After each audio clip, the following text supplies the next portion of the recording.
એટલે છોકરાઓને ખબર પડે કે આ પહેલો રોટલો ગળાઈ રહ્યો છે એ મારો નથી, પહેલાં કૂતરાને ખવડાવવાનો છે. અને પછી એ કૂતરામાં પણ આપણી જેવો જીવ છે એની દાદી સમજાવે અને કે લે બેટા જાઓ બહાર કૂતરાને નાખી આવો પહેલાં, પછી આપણને ખાવા મળે. હો, તમે પછી ખાવાનું, પહેલાં કૂતરાને. એટલે પહેલો રોટલો કૂતરાને, પછી રોટલી થાય એટલે જાઓ ગાયને ખવડાવી આવો. તમારે ત્યાં છોકરા થાય? એ ભાઈ છોકરા છે કોઈને? તમારા છોકરાઓને તમે આ શીખવાડ્યું હશે ને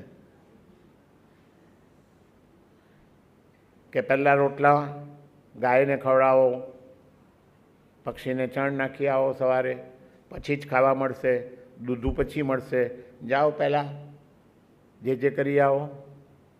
આ જૈન કુળમાં પુણ્યના ઉદયથી જન્મ મળે. શા માટે?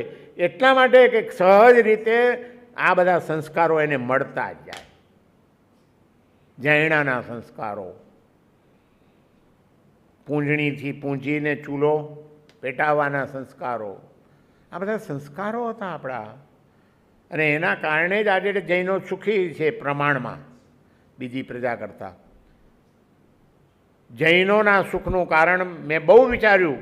ઘણા મને પૂછે કે બીજા લોકો કરતાં જૈનો આમ એકંદરે વધારે બધા સુશિક્ષિત હોય છે ને વધારે બધા સુખી હોય છે, એનું મારા સાહેબ તમને શું કારણ લાગે છે? એકવાર એક પત્રકારે મને પૂછ્યું હતું. મેં કીધું મારી દૃષ્ટિએ મને એવું લાગે છે કે જૈનોના સુખનું બે મહત્ત્વના કારણ છે.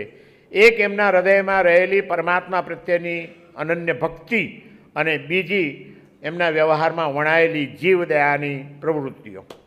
આ બેના કારણે ભગવાનના આશીર્વાદ અને મૂંગા જીવોની દુઆઓ એ આ જૈન પ્રજાને સુખી રાખી રહી છે. એ બે ક્યારેય ભૂલવા જેવા નથી. ચૈતન્યની નજીકમાં જઈને વસવાનું છે એટલે જીવદયાની પ્રવૃત્તિઓ સતત કરતા રહેવાની છે.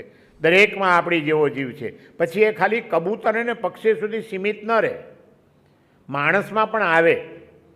તમારી બાજુમાં રહેતો, તમારી બિલ્ડિંગમાં રહેતો, તમારી આસપાસમાં રહેતો, તમારા કુટુંબમાં રહેતો કોઈક તકલીફમાં છે, નબળો છે, અને તમે સુખી છો, સશક્ત છો, તો એને તમે સમાધિ આપી શકો, એને તમે સહાય કરી શકતા હો તો કરો.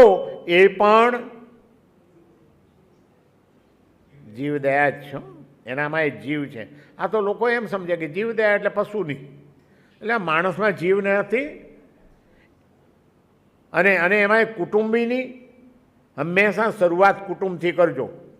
તમારો ભાઈ દુઃખી હોય અને તમે 25,000ની બોલી બોલી આવો તો એ 25,000ની બોલી તમારી શોભશે નહીં.